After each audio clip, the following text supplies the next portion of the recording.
एक फौजी भाई ने मुझे बुलाया, इधर आ गोरे चिट्टे इधर आ बोल के, मुर्गा बन जा। मैं कोई बाहर चला गया था। मैंने भाई को बोला जय श्री राम, मेरे बस की नौकरी नहीं है। मैं वहीं से फंसा अपने गांव में। लोग बहुत मजाक उड़ाते थे कि गांव के स्कूल से पढ़े लिखे इंग्लिश मीडियम में चले गए, घर वालों को बर्बाद कर देंगे, कौन MBA BBA करके कुछ कर लेता है। एक दिन मुझे ब्रांच मैनेजर ने बोला कि बिश्नोई तेरे को कल से ब्रांच खोलनी है। अब लेट उठने की आदत थी, तो मैं फिर ब्रांच लेट खोल दी मैंने, आधा घंटा।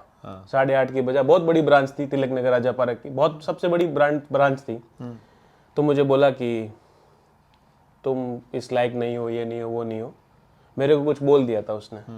तो मैंने वहीं पे बोला मुझे ये नौकरी नहीं चाहिए, मैं कल से ऑफिस नहीं गया एक्सिस बैंक। मैंने ऐसे ही एक्सिस बैंक की नौकरी छोड़ दी। जैसे तैसे करके मैं ICICI बैंक में मेरी जॉब लगी 3-4 महीने घर बैठने के बाद में। अब आदत सुधर नहीं रही थी। ICICI की अच्छी खासी नौकरी चल रही थी। दिन में मूवी देखने गए, ब्रांच मैनेजर पकड़ लिया, अगले दिन टर्मिनेट कर दिया 8 महीने की नौकरी के बाद। 8 महीने नौकरी ICICI में की? ICICI बैंक में। थनदार साहब जयपुर एयरपोर्ट में नौकरी करूड़ी है CICF में। थनदार साहब क्यों छोरा झूठ बोल रहे, विजिट वीजे मत जाए, रिपर लगा रहा, आज ही कटे दुबई में अपन गाँव आदमी को नौकरी देवे। गाँव में 2 रुपये कौन दे, बट फॉरेन में तो फिर घर पे वही कहानी। 1 महीने वापस कैसे आ गया? वही थनदार साहब तैयार कि झूठ बोला, मैंने बोला ना थारो छोरो झूठ बोलियो। मैं थान कौन क्यों झूठ बोलियो? समाज मायने मिन कमाने सगले यान गप्पा फैला दी के दादी क्यों तू छोरा बहुत परेशान है, कोई छोरी वोरी चक्कर है तेरे, के चक्कर है, ब्याह कौन उड़ो में टाइम। मैं नहीं चक्कर दादी की कौन कहती चक्कर है तो बेटा तू मुझे बता दे। नमस्कार, न्यून प्रणाम दोस्तों मैं हूं अबू धाबी के अंदर और UAE के दौरे पे मैं आया हूं और अपने प्रवासी भारतीय जो यहाँ रह रहे हैं उनसे आप लोगों के बीच में सारे वीडियो ला रहा हूं। और आज हमारे साथ हैं सुनील जी सियाग, जो नागौर ज़िले के चाउंडिया गांव से हैं। तो सुनील जी का जीवन परिचय जानते हुए हम ये जानने का प्रयास करेंगे कि किस प्रकार इनका यहाँ UAE में आने का प्लान बना और यहाँ पर आने के बाद में किस प्रकार ये स्टेबल हुए और आप आजकल कहाँ जॉब कर रहे हैं, और अगर कोई UAE में आना चाहता है तो किस प्रकार आके यहाँ पर जॉब कर सकते हैं। इन बातों पे जानने का प्रयास करेंगे। न्यून प्रणाम सुनील जी। न्यून प्रणाम, नमस्ते सुनील जी।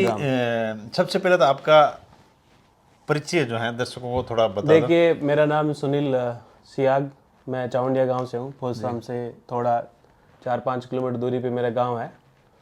और प्रारंभिक जो शिक्षा है मैंने राजकीय प्राथमिक स्कूल जो हमारा गांव चाउंडिया में है, वहीं से मैंने किया था 10th तक।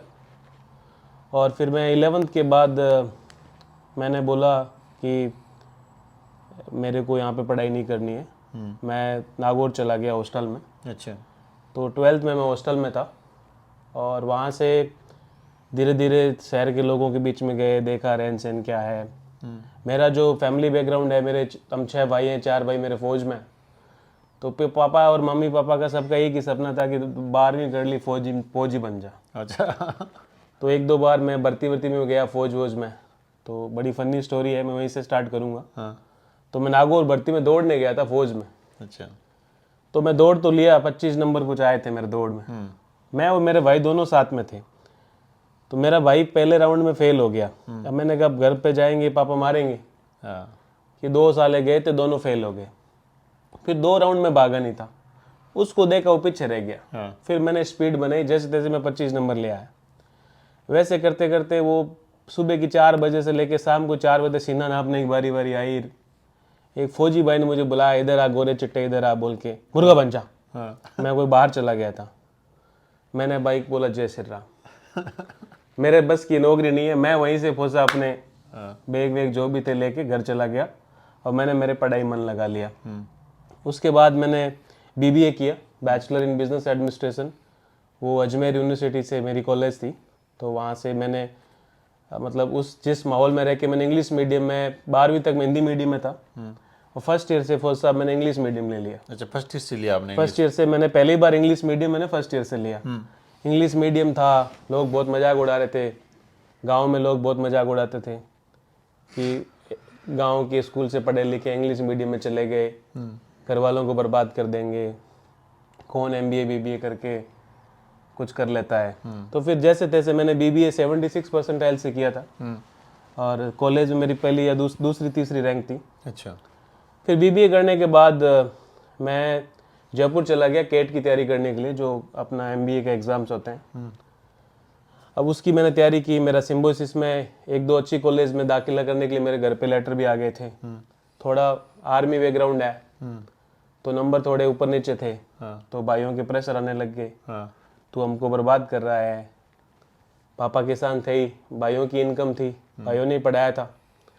तो मैंने उन सबको मतलब उसी टाइम से मैंने मैनेज करना सीख लिया घर में, कि मैनेज कैसे करते हैं, भाइयों को कैसे मैनेज करना है, मम्मी पापा को कैसे मैनेज करना है, भाभियों को कैसे मैनेज करना है। एक बात परिवार में जब होता है कि अगर आप ढंग से इस प्रकार की सिचुएशन में मैनेज नहीं कर पाओ तो मामला पूरा गड़बड़। तो मैंने उसको बड़ा अच्छे से मैनेज किया, जैसे तैसे करके मैंने MBA में दाखिला ले लिया जयपुर में।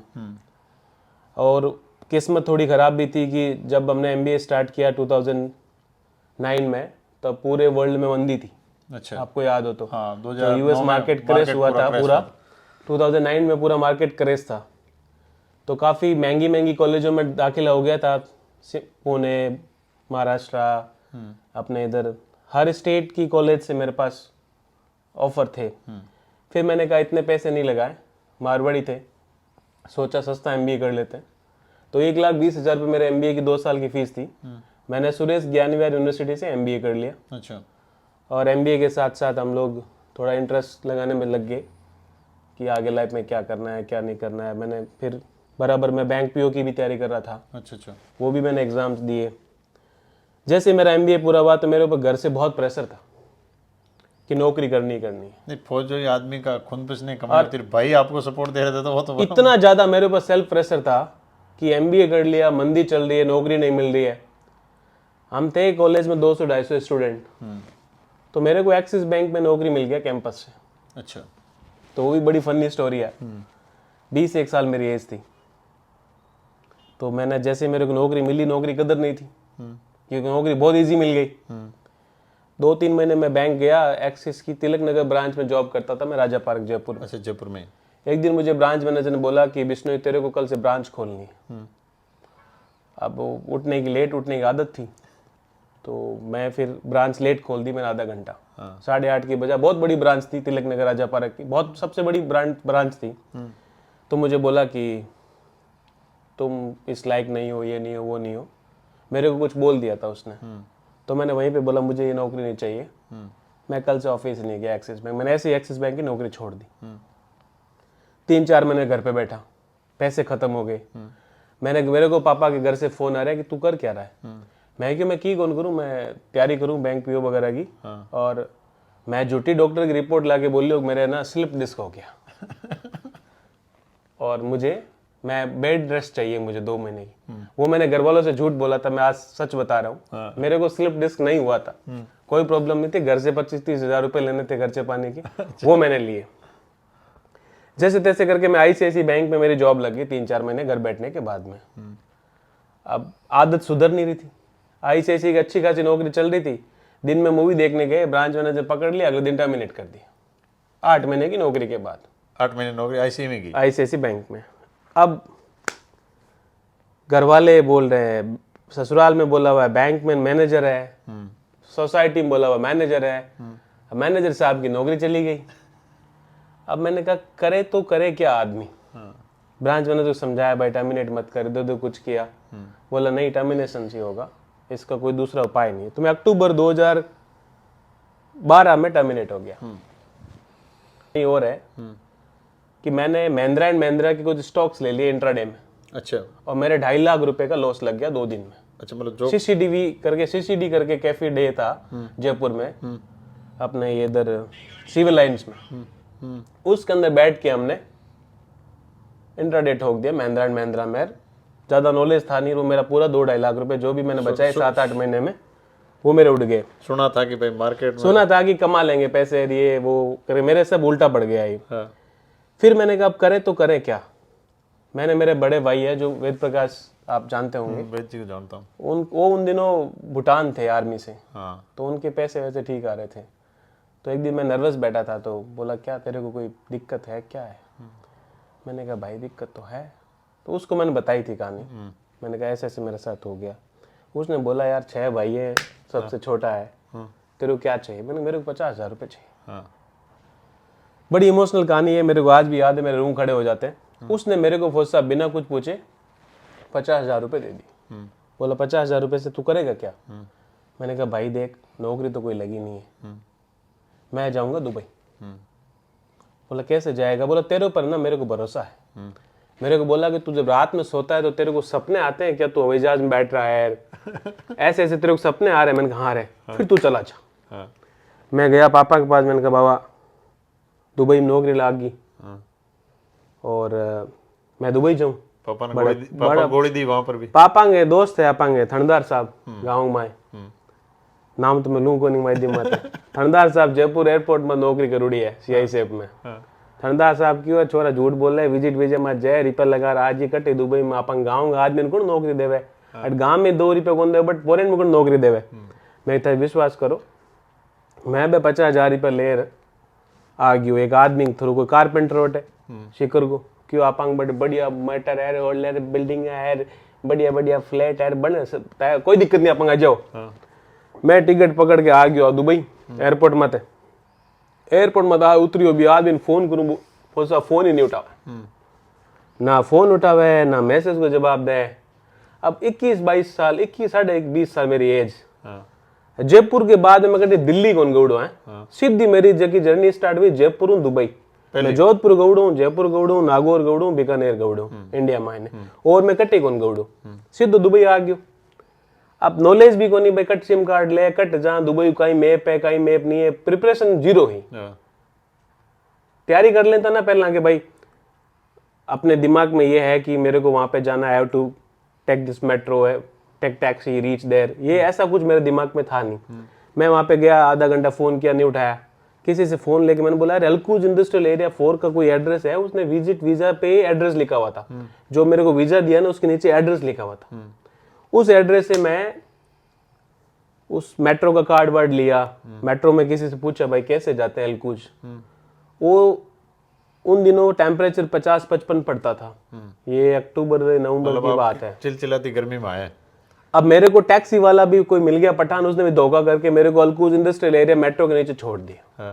बोला यहाँ से नजदीक है, नमाज का टाइम हो रहा था।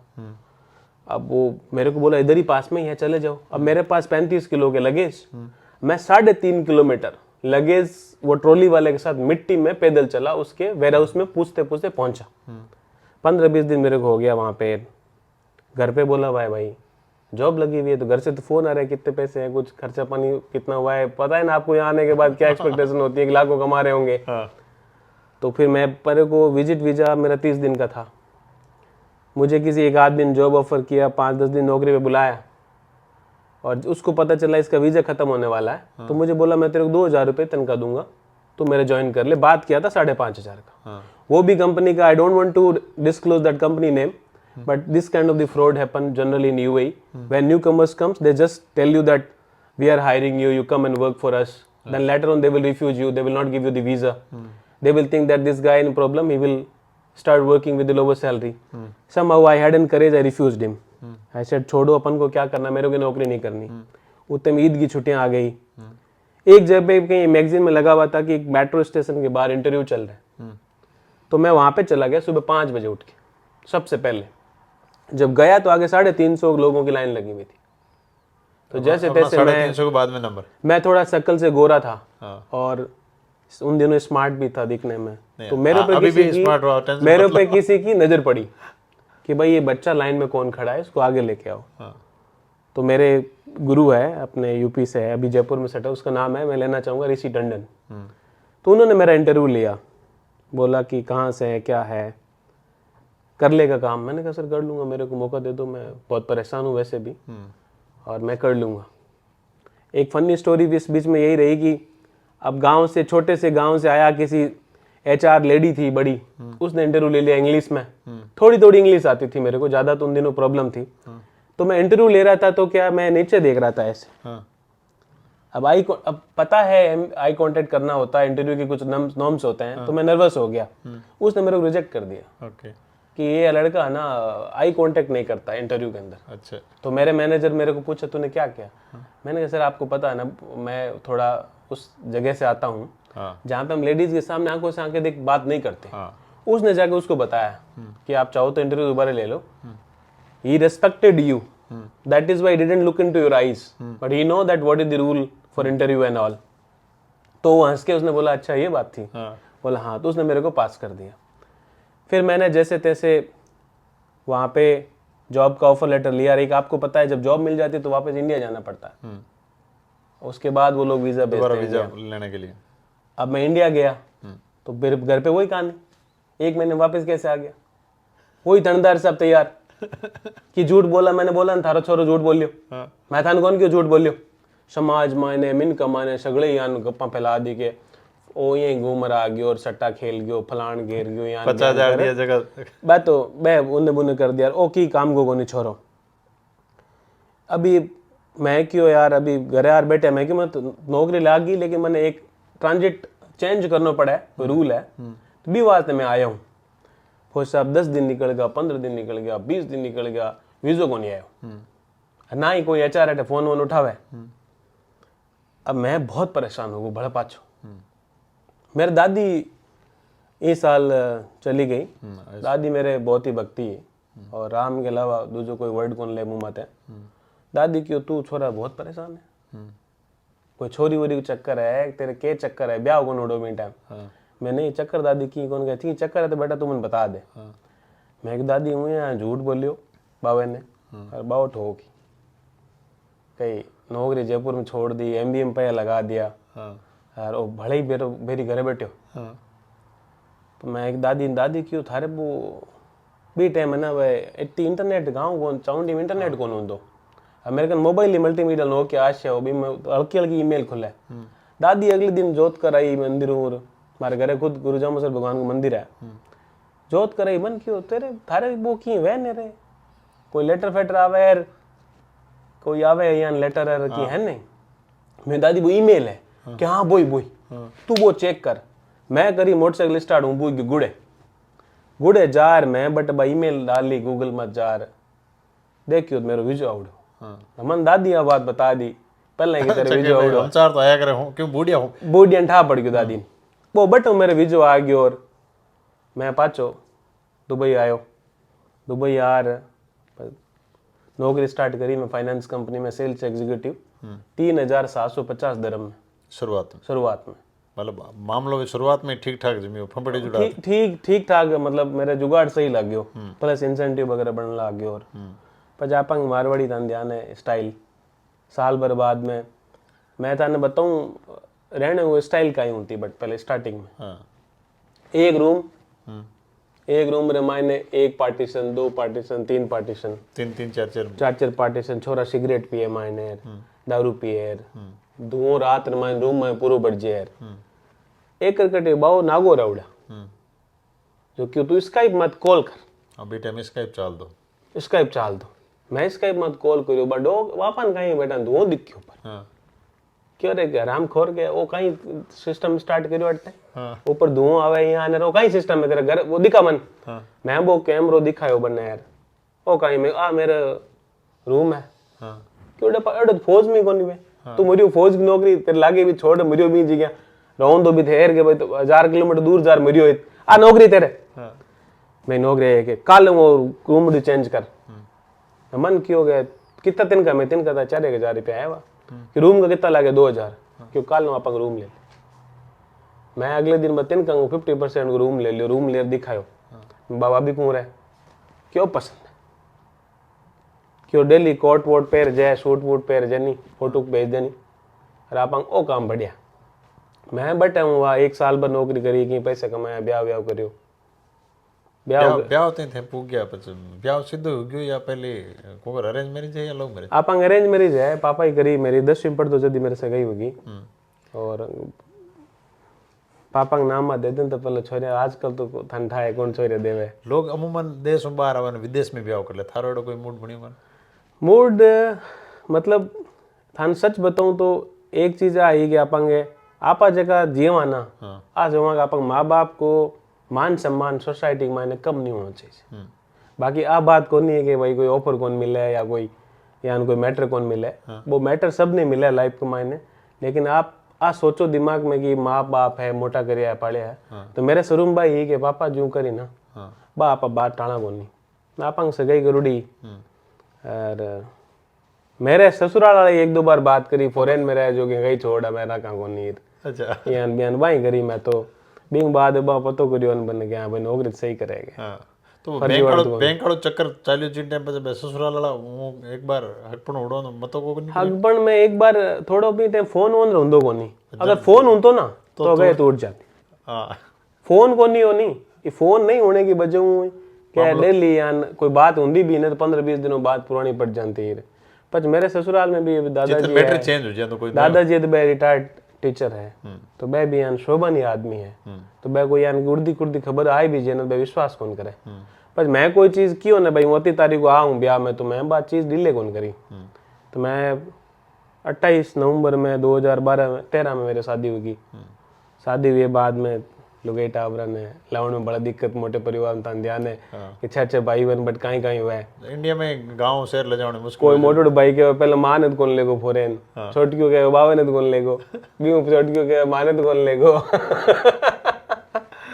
तो ज्या त्या अगर मैं मेरी यान मतलब वाइफ ने मैसेज नट लियो 2014 में वाइफ नट लियो, पर 2015 मार्च में मेरे छोट की बेटी होगी ना, मेरे थोड़ा लाइफ स्टाइल ठीक होगी, मैं शारजा के माए घर लियो। अच्छा शारजा में लियो। और मैं 2015 जून में जॉब दुबई में करियो, जॉब दुबई में करी। शारजा में घर ले लियो काफी बड़ो मेरे कन 2 बेडरूम हॉल हो, और एक गाड़ी भी ले ली मैं हुंडई सोनाटा मेरे कन गाड़ी ही टाइम बा गाड़ी लेर मैं वो बटे स्टार्ट कर लियो। और धीरे धीरे करते गए, मैं पूरा क्रेडिट मेरे लाइफ को मेरे पापा ने दूँ, क्योंकि मैं जॉब भी चेंज करना चाहो बिची मन पापा क्यों नहीं एक ही कंपनी में चालन दो आतन जॉब पहली मिलुड़ी है। तो मैं भी कंपनी में एग्जीक्यूटिव हो, पच मैं टीम लीडर बन प्रमोशन मिलियो, टीम लीडर बन गयो मैं 2-2.5 साल के माइन पच मैं 2018 में मैनेजर बन गयो। और 2020 में मेरी छोटी सी हमारे ऑफिस की ब्रांच होंगी 20-21 बिंगो में ब्रांच मैनेजर बन गयो।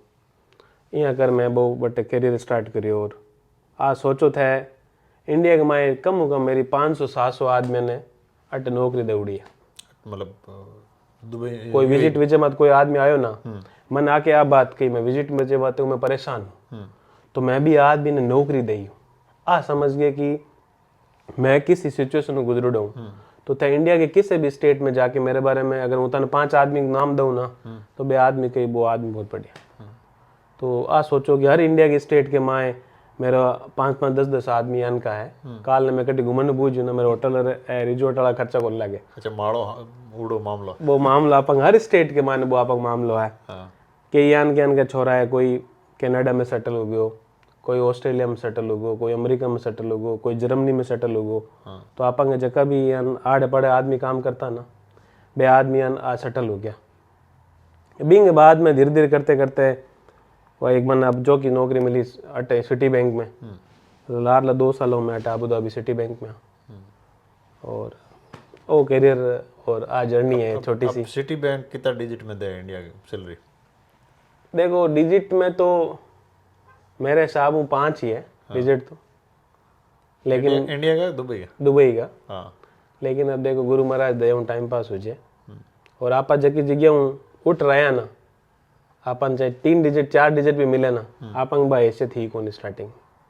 आज आप 400-500 आदमी नौकरी भी लगा दी ना मार्केट में, अपन भी चीज़ों भी संतुष्टि है कि भाई गांव का भी 4-5 जना ने बने है। मेरे खुद को भतीजो भी में लार लगावे हो तैयारी वारी कर दो इंडिया में, वो भी आछो 2-3 लाख रुपये महीने कमा ले, तो बा भी अपनी कमाई है ना। तो ये हिसाब में देखा ना अपन गुरु महाराज की दया हूँ अब फिलहाल अभी तक बहुत ही बढ़िया है। दुबई यूएई के अंदर आदमी आते हैं और बहुत सारे लोग हैं यहाँ काम करते हैं, लेकिन कई लोग आने के इच्छुक हैं। यहाँ का मूल मंत्र क्या है अगर यहाँ आए हो और सक्सेस होना है तो? देखो आपको ये सबसे पहले दिमाग में रखना पड़ेगा कि आप यूएई क्यों जा रहे हो, राइट? आपको लाइफ में क्या करना है। आप अगर शॉर्ट टर्म वाला रास्ता पकड़ोगे ना तो आप सक्सेस नहीं होंगे। इस कंट्री में रहने के लिए आपको लॉन्ग टर्म प्लानिंग करनी पड़ेगी। आपको एक लक्ष्य रखना पड़ेगा कि मेरे को 4-5 साल में कहीं पे काम करना है, रेपुटेशन बनानी है। और उसके अलावा भी मतलब अगर आपको यहाँ आना है ना तो आपको स्टडी वाइज एजुकेशनल वाइज बहुत ही स्ट्रांग होना पड़ेगा। अगर आपके पास अच्छी एजुकेशन नहीं है ना, अच्छा बैकग्राउंड नहीं है, तो आपको नौकरी लग जाएगी लेकिन आपको सर्वाइवल नहीं होगा। अब फिर डिपेंड करता है आप कौन से सेक्टर में आना चाहते हो। तो जैसे मेरा बैंकिंग सेक्टर है, तो अगर यहाँ बैंकिंग में आप आना चाहते हो यूएई में, तो मैं आपको एक अच्छी एडवाइस दूंगा जो भी अपन को सुन रहे हैं। बहुत ईजी है, आप 1-2 साल इंडिया के अच्छे बैंक में नौकरी करो, कोई भी बैंक में नौकरी, किसी भी स्टेट में छोटे मोटे डिस्ट्रिक्ट लेवल पे करो। 2 साल आप नौकरी करो, वहाँ पे आपको 25-30 हज़ार रुपये की नौकरी मिल जाएगी। वहाँ से ऑनलाइन इंटरव्यूज़ होते हैं, फिर आप मेरी तरह विजिट वीजे पे आके भी नौकरी ले सकते हो। तो उन लोगों के लिए आपंगे शायद बन हेल्प भी मिल जाए, प्लस खुद भी बन आराम नौकरी पकड़ सके। बाकी जगह दूसरा फील्ड है, आईटी को फील्ड बहुत ही अच्छा है, लेकिन भी कने बढ़िया कॉलेज में डिग्री होनी चाहिए। और जगह लोग लेबर कैटेगरी में बाहूँ, मैं हाथ जोड़ के रिक्वेस्ट करूँ, बांग लिए मेरे हिसाब इंडिया बढ़िया, इंडिया बढ़िया। क्यों 700-800 दरम तनख्वाह दे था ध्यान है, 25-30 आदमी कमरा माइनर, बाकी कोई लाइफ नहीं है। आवे बे कोई एजेंट के चक्कर में कम है, बचत 20-25 हज़ार रुपये कमावे, 2-2.5 लाख रुपये एजेंट ले ले, तो बांग कोई बचत नहीं है। 50 डिग्री टेम्परेचर में काम करे, ज्ञान कैंप काम करे। तो बाकी ऑफिशियल लाइन के लिए तो ये कंट्री टैक्स फ्री कंट्री है, जो भी थे कमाओ टैक्स फ्री है। अब मेरे बच्ची है बड़ी वाली 5वीं क्लास में, जेम्स में पढ़े है, अबू धाबी में, पहले शारजा में, तो पढ़ाई वगैरह भी अच्छी है। यहाँ जैसे हम बात करें तो जो लोग अगर आए हैं काम ढंग से नहीं करते हैं, ब्लैक लिस्टेड हो जाते हैं, उनके लिए ब्लैक लिस्टेड ऐसा कुछ तो होता नहीं है यहाँ पे कोई अपराध कर दिया वैसे। देखो अगर अपराध यहाँ पे कर दिया, देखो अपराध तो यहाँ का कानून बहुत सख्त है, आपने किस लेवल का अपराध किया है। तो अपराध तो वैसे किसी भी आदमी को किसी भी कंट्री में नहीं करना चाहिए। अगर यहाँ पे कोई आपने अपराध किया है तो अपराध किस लेवल का है। ये ऐसी कंट्री है जहाँ पे जैसे अपन इंडिया में बोलते हैं फ्रीडम ऑफ स्पीच है, तो यहाँ पे भी आपको वो चीज़ है। आपके ऊपर जो भी अपराध है आप कोर्ट में बुलाएंगे, आपको कोर्ट की कार्रवाई होगी, और आप अगर उसमें अपराधी हो तो आपको सजा भुगतनी पड़ेगी। आप अपराधी नहीं हो तो आपको वो लोग बेइज्जत फ्री कर देंगे। और सेकेंडली क्या है कि कुछ ऐसे अपराध होते हैं कि वो लोग सीधा आपको इंडिया भेज देते हैं कि भाई हम यहाँ नहीं रखेंगे आपको। तो वो डिपेंड करता है आपने कैसा अपराध किया है। रूल डिसोबे का यहाँ पर जैसे रूल हैं यहाँ के, चाहे ट्रेवल का हो, चाहे आपके ब्रेना का हो, देखो यहाँ पे स्टैंडर्ड का हो, यहाँ पे ना डिसिप्लिन सबसे बढ़िया है। हर एक चीज का आपके पास रूल है, आपको कानून कायदा है। अब चाहे वो बच्चा हो, चाहे हम रोड क्रॉस कर रहे होंगे, आप रोड क्रॉस कर रहे होंगे, आप गाड़ी चला रहे होंगे, आप कुछ भी ले रहे होंगे, तो वो उसमें डिसिप्लिन है। और उससे कंट्री को रेवेन्यू भी आता है मेरे हिसाब से, उस फाइन वगैरह से या डिसिप्लिन में रहने से। तो उससे आप देखो यहाँ की सुविधाएं देखो, आपको हो सकता है कि आप चाहे बैंक में जाओ या किसी भी गवर्नमेंट डिपार्टमेंट में जाओ, थोड़ा आपको महंगा लगेगा लेकिन फैसिलिटीज़ और सुविधाएं बहुत अच्छी है, आपका काम एकदम टाइम टू टाइम हो जाएगा। तो किसी भी कंट्री का जब डिसिप्लिन और स्ट्रक्चर अच्छा होता है, एडमिनिस्ट्रेशन अच्छा होता है, तो आपको ऐसा लगेगा कि मैंने फीस दिया है कोई बात नहीं, लेकिन मेरा काम हो गया है। तो अब फाइन लगते हैं, हमें भी इतना बुरा नहीं लगता, क्योंकि वो एंड ऑफ द डे आपको लगता है कि आप एक डिसिप्लिन हो, आप अच्छे इंसान हो, आपने एक्सीडेंट नहीं किया था, आपने अपनी ज़िंदगी बचाई है, दूसरों की बचाई है। तो मेरा पर्सनल एक्सपीरियंस 10-12 साल का ड्राइविंग का भी रहा है। तो मेरे हिसाब से जितने रूल ड्राइविंग के स्ट्रिक्ट रहेंगे ना, उतने ही ज़्यादा आपको एक्सीडेंट नहीं होंगे, आपका ही भला है। तो गवर्नमेंट को छोटा मोटा रेवेन्यू मिल जाता है, अल्टीमेटली आपका और आपका परिवार का भला है, आप डिसिप्लिन में रहते हो। और छोटे बच्चे होते हैं, ये गवर्नमेंट के रूल से वो बच्चे अपने आप में डिसिप्लिन में ढल जाते हैं। तो माँ बाप एज ए पेरेंट्स आपको इतना ज़्यादा लुक आफ्टर की जरूरत नहीं है। आपके बच्चे यहाँ का स्ट्रक्चर देख के, वातावरण देख के भी सीख जाते हैं कि डिसिप्लिन होता क्या है, कैसे मेंटेन किया जाता है। तो आपको ज़्यादा बच्चों को डिसिप्लिन के बारे में सिखाना नहीं पड़ता। तो ये कंट्री का कल्चर ऐसा है कि वो अपने आप को उसमें ढाल दिया जाएगा, आप उस सिस्टम के आदी हो जाओगे, आपको बार बार रिमाइंडर की जरूरत नहीं है। तो फिर हर इंसान ऐसे हो जाता है। तो कंट्री को मैनेज करना आप देखो कितना इजी मैनेज करना हो जाता है उनका। तो मेरे हिसाब से वो जो भी इन लोगों ने किया है वो बहुत अच्छा है। बहुत पसंद। दोस्तों अगर हम बात करें डिसिप्लिन की, कल की बात है, हम हमारे को रोड के उस पार खड़े व्यक्ति के पास जाना था और हम रोड के इस पार थे, तो हमारे को 20 किलोमीटर का राउंड काट के आना मतलब था। तो या तो हम 20 किलोमीटर का राउंड काट के आ जाएं, या वो उधर खड़े हम इधर खड़े बात कर सकते हैं। रोड अगर हम पैदल भी क्रॉस करेंगे तो रोड के बीच में जो बने हुए थे तो उसमें मेरे पर्सनल किस्से, मैं नए नए लाइसेंस ले लिया था 2015 में।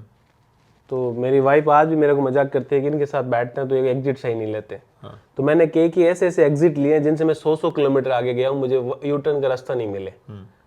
तो वो डिसिप्लिन के चक्कर में ऐसा किया मैंने कहा शॉर्ट टर्म नहीं लेके चलो 100 किलोमीटर जाएंगे, लॉन्ग ड्राइव हो जाएगी। तो ऐसा भी होता है अमूमन लोगों के साथ जो नए नए ड्राइविंग लाइसेंस लेते हैं।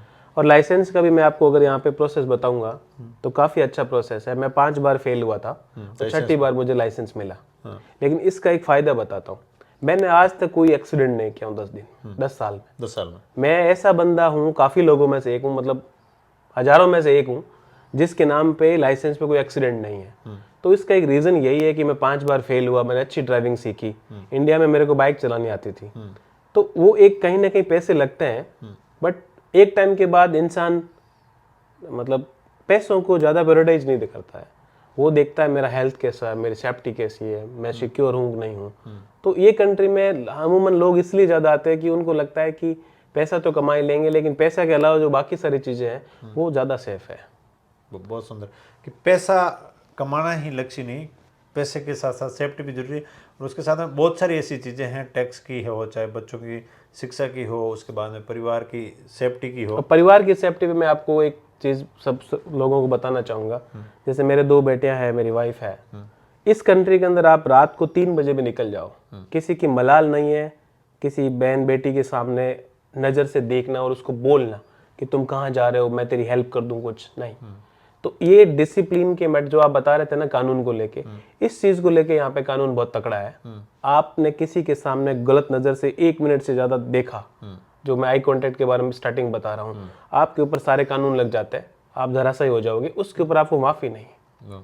तो ये एक चीज़ को लेके ये लोग जो विमेन सिक्योरिटी को लेके ये लोग बहुत एक्टिव है। और किसी बहन बेटी ने फ़ोन भी कर दिया ना पुलिस को, तो आप देखोगे 1-1.5 मिनट के अंदर आपके घर के सामने जहाँ भी आपको पुलिस मिल जाएगी। और सेकेंडली जहाँ भी हम लोग खड़े हैं, जैसे घर से बाहर जाएंगे तो आपको ऐसा लगता है हमें कोई देख नहीं रहा है, लेकिन इस कंट्री के अंदर हर तरफ चारों तरफ आप कैमरे की निगरानी में हो। मेरे साथ कभी 1-2 बार वॉलेट चोरी हो गया, तो सिंपली सीआईडी को फ़ोन किया, 1 घंटे में वॉलेट और पैसे दोनों साथ। तो ये आपको खुद वो एग्जाम्पल मिल जाएगा। आप जैसे कल अपन स्टोरी बताओ कल की। कल अगर मैं आपको बात करूँ तो कल ही हमारे 500 दिरहम जो है बाथरूम में पेशाब कर रहे थे और रुमाल निकाला, रुमाल के साथ पैसे गिर गए। तो वो सुबह हमने फ़ोन किया उस होटल में कि भाई साहब ऐसे से पैसे गिर गए, इंडिया से कोई आदमी आया हुआ। तो बोला ठीक है, जो आदमी आया उससे बात कराओ जिसके पैसे हैं। बात करे, बोला कहाँ गिरने, आपको क्या लगता है कि हमारे होटल में आपके पैसे कहाँ गिर सकते हैं? बोला मुझे ऐसा लग रहा है कि टॉयलेट में गिरे। ओके, बोला वो पैसे मुझे ही मिले, आप आके ले जाना। तो वो लाने हैं, अभी लाए नहीं हम, ये लेकर आने हैं। ये डिसिप्लिन की वजह से ही है कि हर बंदे की खून में डिसिप्लिन डाल दिया है। कि आप गलती करोगे तो अच्छा नहीं है आपके लिए, आपको पेनल्टी भी देनी पड़ सकती है, आपके ऊपर कानूनी कार्रवाई भी हो सकती है। तो इसलिए यहाँ पे हर बंदा उस डिसिप्लिन को लेके आदी हो गया है। तो वो अगर उसको कुछ मिल भी जाएगा ना, तो भी वो पुलिस को रिटर्न कर देगा या जो भी नंबर होगा उसको फ़ोन कर देगा। तो ये एक इस कंट्री की, इसलिए आप फैमिली है, आप चाहे किसी को भी देख लो, आप यहाँ पे हो, आप इंडिया चले गए 10 दिन 15 दिन या दूसरी किसी कंट्री में चले गए ऑफिस के काम से, आपके दिमाग में फिक्र नहीं रहेगी कि आपकी फैमिली अनसेफ है क्या। आपको कोई टेंशन रहती है, जैसे हम कहीं आ गए, भाई मेरे बच्चों का क्या हाल चाल है, पड़ोस में बोलते हैं बच्चे, यहाँ पे वो सब की जरूरत नहीं है। आप मेरी ले लो, जैसे अभी दूसरी हेल्थ वाइज भी ले लो, मेरे दोनों बच्चों का मेडिकल कंपनी से है और हाई क्लास की जो मेडिकल फैसिलिटीज़ हम लोगों को मिलती है वो हम 100% फ्री होती है, उसमें हमें कुछ नहीं देना पड़ता, कंपनी पे करती है। तो कभी भी कोई दिक्कत होगी, ज़्यादा दिक्कत तो आप फ़ोन करो, हॉस्पिटल में एम्बुलेंस आ जाएगी। 4-5 मिनट अभी अपन फ़ोन करो, आपके सामने एग्जाम्पल है, 15 मिनट में नीचे एम्बुलेंस आ जाएगी। तो आपको ऐसा लगता है कि आप फैमिली के पास में भी नहीं होंगे, आपकी फैमिली सिक्योर है, आपको कोई टेंशन नहीं है। तो ये इस कंट्री की बात है, इसीलिए लोग इस कंट्री को ज़्यादा पसंद करते हैं। बहुत सुंदर दोस्तों, हालांकि हमारी वार्ता बहुत लंबी रही, लेकिन हम ये वीडियो बनाने का कारण क्या है, हमारे जो एनआरआई हैं वो किस प्रकार यहाँ आए, किस प्रकार सेटल हुए और किस प्रकार जो है आजकल ये अपना जीवन अपने बच्चों के साथ जी रहे हैं, और इस कंट्री की जो है खासियत क्या है, वो हमने सारी बात बताने का प्रयास किया। आपने कीमती टाइम दिया, सुनील जी बहुत बहुत धन्यवाद। और फौज साहब आपका भी बहुत बहुत धन्यवाद, आप 2-3 बार आए इधर और टाइम आप संभालते रहते हो अपने समाज के लोगों को, अपने गांव बहुत के अच्छा आसपास प्यार लोगों जो है आप लोगों का जो है। सबके पास आप, हमें भी अच्छा लगता है कि कोई बंदा इतने दूर बैठा अपना समय छोड़ के हमारे से मिलने आता है, तो इसके लिए भी आपको बहुत बहुत धन्यवाद। मैं बहुत एक्साइटेड था कि अबू धाबी आएंगे और मिलेंगे। ये सारी चीज़ें जो हैं आप लोगों के प्यार और आप लोगों के आशीर्वाद की वजह से ही आप लोगों तक पहुंचाने में हम सक्षम हो रहे हैं। हम फिर हाजिर होंगे किसी एक और नए वक्ता के साथ में। तब तक के लिए जय हिंद, जय भारत, न्यून प्रणाम।